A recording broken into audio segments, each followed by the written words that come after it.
আসসালামু আলাইকুম। Hello viewers, Nishi's kitchen আপনাদের সবাইকে স্বাগতম জানাচ্ছি। আশা করি সবাই ভালো আছেন। ফিরে এলাম আরেকটি মজাদার রেসিপির সাথে। আজ আমি আপনাদেরকে তৈরি করে দেখাবো মোরগ পোলাওয়ের রেসিপিটি। এটি খুব কম উপকরণ এবং খুব সহজে আমি বাসায় তৈরি করে নিব।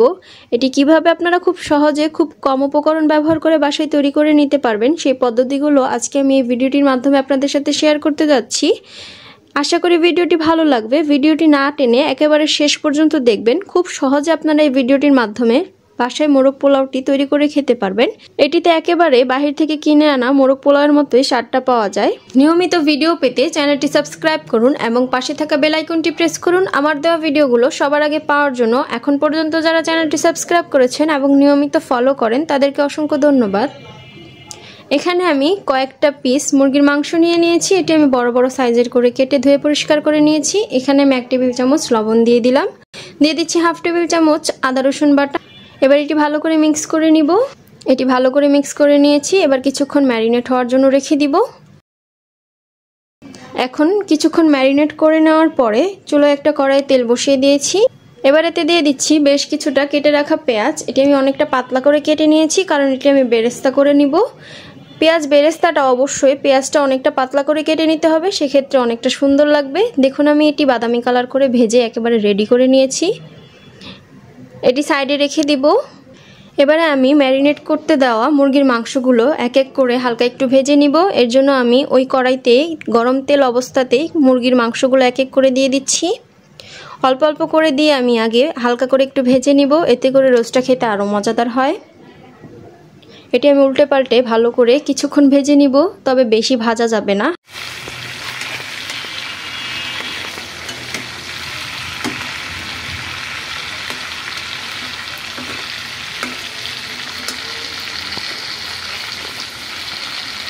মুরগির মাংসগুলো আমি হালকা একটু ভেজে নিয়েছি। এবার আবার একটু তেল গরম করে নিলাম। এবার এতে দিয়ে দিচ্ছি বেটে রাখা কিছুটা পেঁয়াজ। আপনারা চাইলে ব্লেন্ড করেও নিতে পারবেন। এতে আমি বেটে রাখা পেঁয়াজটা দিয়ে নিলাম।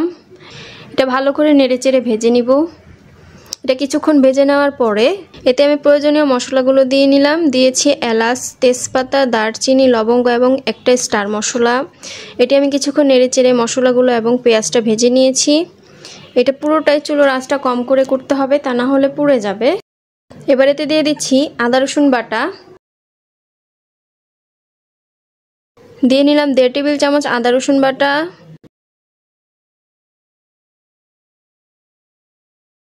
আদা রসুনটা একটু মিক্স করে নিচ্ছি। দিয়ে দিচ্ছি 1 টেবিল চামচ গরম মশলা বাটা। এটি হালকা একটু ভালো করে নেড়েচেড়ে ভেজে নিব। এতে আমি এখন কোনো পানি অ্যাড করব না, কিছুক্ষণ পরে পানি দিয়ে নিব।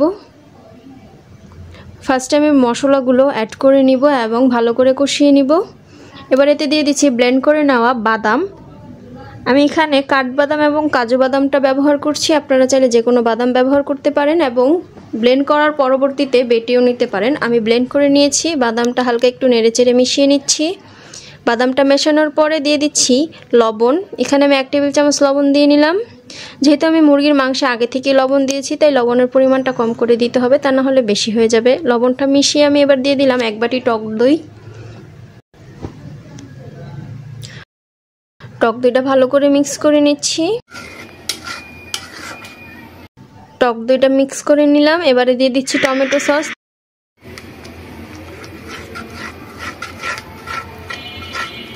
দেখুন টমেটো সসটা দেওয়ার পরে এটি অনেকটা লালচে কালার হয়ে এসেছে। এবারে দিয়ে দিচ্ছি কাঁচামরিচ। কাঁচামরিচটা আমি আমার স্বাদ অনুযায়ী দিচ্ছি, আপনারা চাইলে আপনাদের স্বাদ অনুযায়ী দিয়ে দিতে পারেন, তবে এই পরিমাণে দিলে টেস্টটা একেবারে পারফেক্ট হয়। এবারেতে দিয়ে দিচ্ছি পেঁয়াজ বেরেস্তা। পেঁয়াজ বেরেস্তাটা আমি দিয়ে নিলাম। কিছুটা রেখে দিয়েছি পরে সাজিয়ে দেখানোর জন্য। পেঁয়াজ বেরেস্তাটা ভালো করে মিক্স করে নিচ্ছি। মশলাটা আমি কম আঁচে বেশ কিছুক্ষণ ভালো করে কষিয়ে নিচ্ছি। এই পরিমাণে মশলাগুলো দিলে একেবারে টেস্টটা ভালো হবে। রোস্টটা যেহেতু হালকা একটু মিষ্টি মিষ্টি ফ্লেভার দেয়, বেশি ঝাল হয় না, সেক্ষেত্রে এই পরিমাণে মশলাগুলো দিলে একেবারে ঠিক হবে। মশলাটা বেশ কিছুক্ষণ কষিয়ে নেওয়ার পরে ভেজে রাখা মুরগির মাংসগুলো দিয়ে দিচ্ছি। যেহেতু এতে পানি দেইনি তাই এটি বারবার করে নেড়ে দিতে হবে, তা না হলে পুড়ে যাবে। আমি কিছু কিছু করে দিয়ে বারবার নেড়ে দিয়েছিলাম তাই এটি পুড়ে যায়নি। এখন সবগুলো দিয়ে আমি এটি হালকা একটু নেড়ে দিচ্ছি। এটি আগে আমি একটা কড়াইয়ে কষিয়ে নিয়েছি। এইভাবে ঢাকনা খুলে আমি এটি রান্না করে নিব। এতে আমি কিছুটা পানি অ্যাড করে নিলাম, বেশি দিব না। এটি আবার ভালো করে নেড়েচেড়ে কষিয়ে নিব। যেহেতু এটাতে পানি অ্যাড করিনি বেশি, যেন এটা পুড়ে না যায়, এর জন্য এটি একটা ফ্রাই প্যানে নিয়ে নিয়েছি। ফ্রাই প্যানে নেওয়ার ফলে পুড়ে যাওয়ার সম্ভাবনা কম থাকে। এটা আমি কিছুক্ষণ রান্না করার পরে দিয়ে দিচ্ছি 1 গ্লাস দুধ। দুধটা আমি আগে থেকেই নিয়ে নিয়েছি, এবার দিয়ে দিলাম।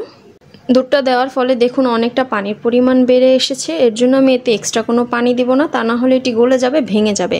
এরকম বারবার নাড়াচাড়া করে চুলার আঁচ কমিয়ে এবং ঢাকনা খুলে আমি এটি রান্না করে নিয়েছি। এটি অলমোস্ট হয়ে এসেছে। যেহেতু রোস্টটা খেতে একটু মিষ্টি হয়, এর জন্য এর মিষ্টির স্বাদটা আনার জন্য এর ওপর দিয়ে আমি হালকা একটু 1/2 টেবিল চামচ পরিমাপে চিনি দিয়ে নিলাম, যাতে করে এর থেকে মিষ্টি একটা ফ্লেভার পাওয়া যাবে। চিনি দিয়ে আমি এটি নাড়াচাড়া করে নিয়েছি। এর ওপর দিয়ে একটু আমি ঘি দিয়ে দিচ্ছি, এর গ্রানটা সুন্দর হবে, ফ্লেভারটা ভালো আসবে। আমি এতে ঘি অ্যাড করে নিয়েছি, নাড়াচাড়া করে ভালো করে মিক্স করে নিচ্ছি। আপনারা চিনির বদলে চাইলে এতে আলু বোখারাও ইউজ করতে পারেন। আমি বলেছিলাম আগে এটি আমি কম উপকরণে তৈরি করে দেখাবো, এর জন্য আমি যতটুকু সম্ভব কম উপকরণ দিয়ে এটি তৈরি করে দেখিয়েছি। আমার আজকের রেসিপিটি তৈরি হয়ে এসেছে। আমি গরম থাকতেই আপনাদেরকে পরিবেশন করে দেখাচ্ছি। দেখুন দেখতে কতটা ভালো লাগছে। এটি দেখতে যতটা ভালো হয়েছে, খেতে তার থেকে অনেক বেশি মজাদার হয়। আমি এতে বেশি কিছু অ্যাড করিনি, আমি অনেক কিছু এর থেকে বাদ দিয়েছি। কেওড়া জল এটা আমি দেইনি, আলু বোখারা এটাও আমি দেইনি, কিশমিশ দেওয়া হয় এটাও আমি দেইনি। এগুলো বাদ দিয়ে আমি এটা তৈরি করে দেখিয়েছি। কম উপকরণ দেওয়ার পরেও এটি খেতে অনেকটা ভালো লাগে, এটি খেতে অনেকটা মজাদার হয়। বাহির থেকে কিনে আনা মোরগ পোলাওয়ের মোরগটা যে থাকে সেটির মতোই টেস্ট আসে, অথবা যে রোস্টটা আমরা খেয়ে থাকি ওই রকমই ফ্লেভারটা আসে। এটি আপনারা একবার হলেও বাসায় ট্রাই করে দেখবেন ভিডিওটির মাধ্যমে। আশা করি আপনাদের অনেকটা ভালো লাগবে এবং খুব কম উপকরণ, খুব সহজে আপনারা এটি বাসায় তৈরি করে খেতে পারবেন। এখানে আমি একটি হাঁড়ি নিয়ে নিয়েছি, দিয়ে দিচ্ছি কিছুটা তেল। এখানে আমি তেল দিয়ে নিলাম, 1 কাপ পরিমাণে তেল দিয়ে নিয়েছি। এবার এতে দিয়ে দিচ্ছি কেটে রাখা 1 বাটি পেঁয়াজ। এখানে আমি 1 কেজি পরিমাপের পোলাও তৈরি করে দেখাবো। পেঁয়াজটা একটু ভেজে নিব। পেঁয়াজটা হালকা একটু ভেজে নেওয়ার পরে এতে আমি প্রয়োজনীয় মশলাগুলো দিয়ে দিব। প্রথমে দিয়ে দিচ্ছি 2টি তেজপাতা, এটি আগে থেকে পরিষ্কার করে নিয়েছি। এবার দিয়ে দিচ্ছি গরম মশলা, এতে এলাচ, লবঙ্গ, স্টার মশলা এবং দারচিনি রয়েছে। এগুলো ভালো করে একটু ভেজে নিলাম। এটা কিছুক্ষণ ভেজে নেওয়ার পরে দিয়ে দিচ্ছি হালকা একটু পানি, দিয়ে দিচ্ছি 2 টেবিল চামচ লবণ, দিয়ে দিচ্ছি 2 টেবিল চামচ আদা রসুন বাটা। এখানে আমি 2 টেবিল চামচ আদা রসুন বাটা দিয়ে দিয়েছি। পানিটা আমি একটু দিয়ে নিয়েছি, এতে করে মশলাগুলো পুড়ে যাবে না, আমার মশলাগুলো দিতে খুব সহজ হবে। আপনারা চাইলে আগে মশলাগুলো ভেজে নিতে পারেন। 1 টেবিল চামচ দিয়েছি গরম মশলা বাটা। এবার এগুলো একটু ভালো করে মিক্স করে নিলাম। মিক্স করতে করতে ততক্ষণে পানিটা শুকিয়ে আসবে। পানিটা দেখুন কতটা শুকিয়ে এসেছে। এবার এতে আমি চাল দিয়ে নিব, কিছুক্ষণ কষিয়ে এতে আমি চাল দিয়ে নিচ্ছি। 1 কেজি পরিমাপে চাল আমি আগে থেকে ধুয়ে পরিষ্কার করে নিয়েছি। এগুলো দিয়ে এবার একটু ভালো করে কষিয়ে নিচ্ছি। চুলার আঁচটা কম করে ভালোভাবে বেশ কিছুক্ষণ নেড়েচেড়ে এটি কষিয়ে নিব। এটি কিছুক্ষণ কষিয়ে নেওয়ার পরে এতে দিয়ে দিচ্ছি কাঁচামরিচ, 7 থেকে 8টা কাঁচামরিচ এতে দিয়ে নিলাম। কাঁচামরিচটা ভালো করে মিক্স করে নিচ্ছি। কাঁচামরিচটা আমি একেবারে এর সাথে কষিয়ে নিলাম, এতে করে স্বাদটা ভালো আসে। আপনারা চাইলে পরেও দিতে পারেন। এবার এতে দিয়ে দিচ্ছি 1 গ্লাস পরিমাপে দুধ। দুধটা পরে দিতে হয়, কিন্তু এটা লিকুইড দুধ আমি ব্যবহার করছি, তাই আমি আগে থেকে দিয়ে নিলাম, কারণ এতে করে পরে পানির আন্দাজটা আমি ভালোভাবে করতে পারবো। তা না হলে একবার পানি বেশি দিয়ে নিলে তারপরে দুধের পানিটা আবার অ্যাড হলে সেই পানির পরিমাণটা বেশি হয়ে যাবে, পোলাওয়ের চালটা গলে যাবে, ভালো লাগবে না, ঝরঝরে হবে না।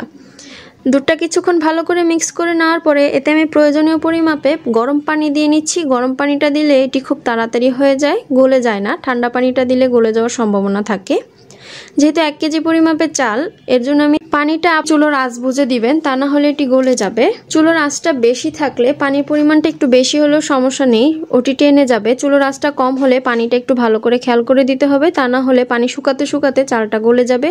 এতে আমি 4 গ্লাস পরিমাপে পানি দিয়ে নিয়েছি। এটি ঢাকনা দিয়ে কিছুক্ষণ রান্না করে নিয়েছি। এবার খুলে কিছুক্ষণ নেড়ে দিব, যাতে করে পুড়ে না যায়। পানিটা শুকানো পর্যন্ত এটি বারবার নেড়ে চেড়ে এইভাবে রান্না করে নিতে হবে, তা না হলে নিচ দিয়ে পুড়ে যাবে। দেখুন পানিটা অলমোস্ট শুকিয়ে এসেছে। পানিটা শুকিয়ে যাওয়ার পরে এটি আমি সেট করে নিচ্ছি। এটি আমি এখন দমে বসিয়ে দিব। এরকম করে সেট করে নিলে এটি খুব তাড়াতাড়ি সেদ্ধ হয়ে যায় এবং ঝরঝরে হয়, পানিটাও থাকে না। আবার ঢাকনা দিয়ে ঢেকে নিয়েছি। কিছুক্ষণ পরে খুলে আবার নেড়ে চেড়ে নিচ্ছি। পোলাওর পাতিলটা এবং পোলাওটা যেন পুড়ে না যায়, সেক্ষেত্রে আপনারা পোলাওটা যখন পানিটা শুকিয়ে আসবে এবং দমে বসাবেন তার আগে পাতিলটা উঠিয়ে নিচে একটা যে কোনো পুরাতন তাওয়া দিয়ে নেবেন এবং চুলার আঁচটা মোটামুটি করে নেবেন। সেক্ষেত্রে দেখা যাচ্ছে পোলাওটা পুড়ে যাবে না, পাতিলটাও পুড়ে যাবে না, একেবারে সুন্দরভাবে হয়ে আসবে। এটা আমি আরেকটু নেড়ে চেড়ে নিচ্ছি। এভাবে করে ঢাকনা দিয়ে ঢেকে আমি কয়েকবার নেড়ে চেড়ে এটি রান্না করে নিব যতক্ষণ না সেদ্ধ হয়ে যায়। দেখুন আমার পোলাওটা কতটা সুন্দর হয়ে এসেছে। এবারে পোলাওটা তৈরি হয়ে এসেছে। এবার এর উপর দিয়ে দিচ্ছি ঘি। এতে করে গ্রানটা সুন্দর হয়, খেতে ভালো লাগে। এর উপর দিয়ে আমি ঘি দিয়ে দিচ্ছি। এর উপর দিয়ে ঘি দিয়ে নিলাম। এবার এর উপর দিয়ে কিছুটা পেঁয়াজ বেরেস্তা করে দিয়ে দিব। পেঁয়াজটা আমি আগে থেকে বেরেস্তা করে রেখেছি, ওগুলো দিয়ে দিচ্ছি। এতে করে দেখতে অনেকটা সুন্দর লাগে, খেতেও ভালো লাগে। পেঁয়াজ বেরেস্তাটা আমি দিয়ে নিলাম। দেখুন দেখতে কতটা ভালো লাগছে। আমার আজকের রেসিপিটি তৈরি হয়ে গেছে, আশা করি ভালো লেগেছে। এটি আমি পরিবেশন করে দেখাচ্ছি। দেখুন দেখতে কতটা ভালো লাগছে। এটি দেখতে যতটা ভালো লাগছে খেতে এর থেকে অনেক বেশি মজাদার হয় এবং বাহির থেকে কিনে আনা মোরগ পোলাওর মতোই এর স্বাদটা পাওয়া যায়। আশা করি ভিডিওটি ভালো লেগেছে। ভিডিওটি ভালো লাগলে ভিডিওটিতে একটা লাইক দিবেন, আমার চ্যানেলটি সাবস্ক্রাইব করবেন, ভিডিওটি বন্ধুদের সাথে শেয়ার করবেন। শেষ পর্যন্ত দেখার জন্য সবাইকে অসংখ্য ধন্যবাদ। আল্লাহ হাফেজ।